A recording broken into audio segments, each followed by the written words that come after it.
Como a vovó prometeu contar a história de cada neto, a de hoje vai ser da Ana Clara, em homenagem a Santa Clara. A minha neta Ana Clara, que a vovó chama que é a princesinha Nenê, porque é a última das meninas. Então ela sempre vai ser minha princesinha Nenê. É essa boneca alegre, cheia de vida, engraçada. Onde ela chega, todo mundo fica muito feliz com a presença dela. Então a gente tem que agradecer a minha santinha, né? A Clara na nossa vida, a nossa Ana Clara, a minha Cacá, tá? Então vamos ver a história de Santa Clara. Oi, meus amores, hoje a história é de Santa Clara. Santa Clara nasceu em Assis no ano de 1194. Era a Idade Média naquela época e ela era de uma família muito nobre, muito rica. O pai dela era conde, chamava Favarone Sifi. Vocês sabem o que é conde? O conde era uma pessoa, naquela época, a vovó está falando do ano de final de 1180, 1200, na Idade Média, e o conde era aquela pessoa de confiança do rei. Ele respondia pelos impostos, ele tomava conta, ele tinha até poder de guerra, de determinar. E ele era o dono de muita terra, como se fosse, sei lá, vamos imaginar o estado de São Paulo. Então, nessa parte, essa terra que ele era dono, chamava feudo, e aquele lugar chamava condado. Então, ele era conde, ele tinha muita riqueza e morava num palácio. E foi aí que Santa Clara nasceu. E o nome dela de Clara, porque a mãe dela teve uma intuição de que a filha ia clarear, iluminar a vida das pessoas. E pôs esse nome nela, Clara Ofreducci. Bom, desde pequenininha, Santa Clara já era muito religiosa, rezava muito. E ela é 12 anos mais nova que São Francisco de Assis. Quando ela tinha 18 anos, isso mesmo, quando ela tinha 18 anos, ela era muito amiga de São Francisco e eles eram muito apaixonados um pelo outro e gostavam das mesmas coisas. Quando ela soube que São Francisco fez voto de pobreza e estava morando fora de Assis, ela combinou com ele numa noite de domingo de Ramos de fugir para encontrar com ele e fazer os votos também. E ela fugiu, foi com uma amiga encontrar com ele na Porciúncula, que era uma igrejinha pequenininha que ele fez fora de Assis, aonde ela foi e fez os votos. Quando ela chegou lá com a amiga, já estavam todos os amigos de São Francisco com as tochas iluminando e ele, claro, então é isso mesmo que você quer? Ela falou, quero. O que você seguir na tua vida, eu quero seguir na minha. Aí ela fez os votos de pobreza. E o próprio São Francisco cortou o cabelo dela bem curtinho, o cabelo loiro lindo que ela tinha, cortou o cabelo e ela fez os votos de pobreza, de obediência e de castidade. Castidade significa que ela nunca ia namorar ninguém, ia ter uma vida dedicada a Deus. Bom, aí a família ficou desesperada, não se conformou com aquilo e pediu para o tio, tem um nome diferente, Monaldo, pediu para o tio Monaldo ir lá trazer ela de volta, não se conformava. Aí, tio Monaldo, quando chegou lá para trazer ela de volta, ela mostrou para ele que já tinha cortado o cabelo e já estava com aquela vestimenta marrom de lã, que era própria das monjas, né?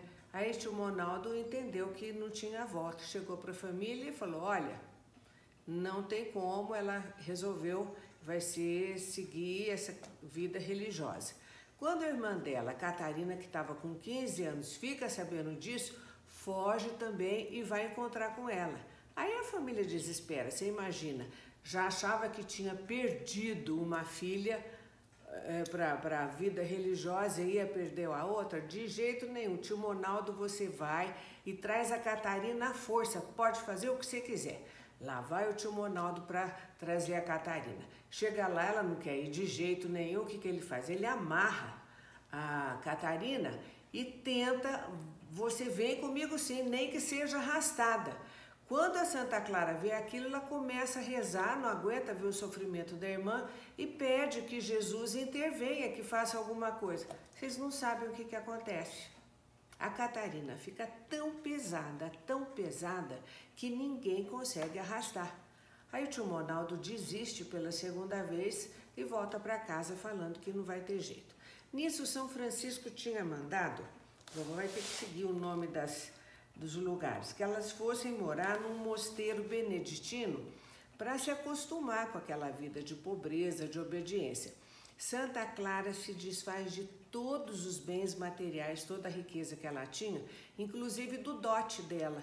Sabe o que é dote? Naquela época, quando ia ter um casamento, a mulher dava, a família da noiva dava um dote, um presente, vamos falar, para o marido, que podia ser dinheiro, podia ser terra, podia ser fazenda. Então, o que ela fez? Ela vendeu esse dote e se desprendeu de tudo que ela tinha. E foi para esse local que São Francisco falou, para elas poderem se acostumar. Quando chegou lá, Santa Catarina mudou de nome, passou a se chamar Inês. Bom, depois de um tempo, eles vão para o convento Santo Ângelo Panso, que já tinha passado pelos beneditinos, vai para esse outro. Fica lá mais um tempo, vendo se estava tudo certo. Depois o próprio São Francisco as leva para o Santuário São Damião, que era onde tinha a ordem segunda dos franciscanos. E lá elas vivem até o fim da vida, é definitivo. Isso tudo dentro de Assis. Bom, aí começam a acontecer coisas muito interessantes e os milagres de Santa Clara. Nessa época, os sarracenos, que eram os árabes muçulmanos, estavam invadindo toda a Europa e eles queriam dominar essa parte, inclusive, da Itália. Assis fica assim, lembra que a vovó falou da bota? Ela fica no meio da bota, não fica nem um lado, tem mar de um lado, mar do outro, ela fica no meio, no alto aqui da bota. Depois a vovó mostra. E aí, eles estavam invadindo toda a Europa, toda a Itália, e quando chegaram lá, invadia e destruía tudo. Era igreja, era mosteiro, tudo que tinha convento, eles iam saqueando tudo, destruindo a cidade. E com isso, Assis estava passando muita necessidade, não tinha comida, não tinha nada. Um dia, chegou a irmãzinha, que era cozinheira, desesperada para Santa Clara, falou, Santa não, que chamava ainda de Clara, né? Clara, como é que nós vamos fazer? Só tem um pãozinho, nós somos em 50. Ela falou, confia em Deus, parte esse pãozinho em 50 pedaços. Aí a irmãzinha fez, partiu esse pãozinho em 50 pedaços. Vocês não sabem o que aconteceu. Pouquíssimo tempo depois apareceram dezenas e dezenas de pães que pôde alimentá-los por muitos dias. Bom, aí não bastasse isso, chegaram os sarracenos, aqueles soldados a cavalo, com armadura, espada e lança, tudo, para invadir o mosteiro. Você imagina, elas eram 50 moças lá dentro, com centenas de soldados armados lá fora para invadir o mosteiro. Quando Clara viu aquilo, ela falou, foi lá na frente do ostensório e falou assim, Jesus, eu sozinho eu não consigo fazer nada, você me ajude. E ele falou, confia em mim. Aí, e vocês sabem o que é ostensório? A vovó pensou em explicar isso para você e a vovó estava lembrando. Ostensório é um objeto que fica na igreja com a hóstia consagrada para que todas as pessoas possam ver o corpo de Cristo. Mas não pode tocar. Aí Santa Clara pega esse ostensório, abre a porta do convento e mostra o ostensório para aqueles soldados e fala o que Cristo tinha falado para ela. Eu sou mais forte do que todos vocês. É o primeiro milagre que acontece, que aquelas centenas de soldados ficam aterrorizados e fogem não só do convento, mas fogem da cidade de Assis. Então ela salva Assis com esse milagre que aconteceu. Imagina que coisa mais linda. A vovó fica arrepiada. E ela fez muitos outros milagres enquanto viva. Diz que quando a pessoa estava doente, ela fazia o sinal da cruz na testa da pessoa e a pessoa sarava. E teve um fato também muito curioso que aconteceu. Quando ela percebeu que ela estava doente e já no finzinho da vida, um pouquinho antes de morrer, ela queria assistir uma missa na igreja de São Francisco, que era perto dela. Mas ela estava de cama tão fraca que não conseguiu.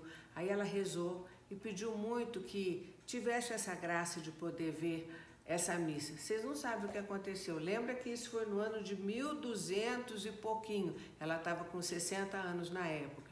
Ela começou a assistir na parede, como se fosse uma televisão, a missa inteirinha foi projetada naquela parede. Aí quando as pessoas voltaram da missa, Santa Clara contou: eu assisti a missa na parede. O padre falou isso, falou aquilo, aconteceu isso, aquilo. Todo mundo ficou impressionado porque confirmou tudo que ela tinha visto. E aí, agora no século passado, por volta de 1950, ela foi tida como a padroeira da televisão, porque a primeira televisão ela que viu na parede. Interessante, né? E veja só a força dela e a fé que ela tinha, que aconteceram tantos milagres. Depois, quando a mãe dela ficou viúva e a outra irmã, que chamava Beatriz, foram todas morar no convento junto com Santa Clara. Tá? Gostaram da história? Gostaram? Que bom. Então compartilha com os amiguinhos, passa pra frente, dê um joinha e conta pra vovó o que vocês querem ouvir, tá bom? Um beijo.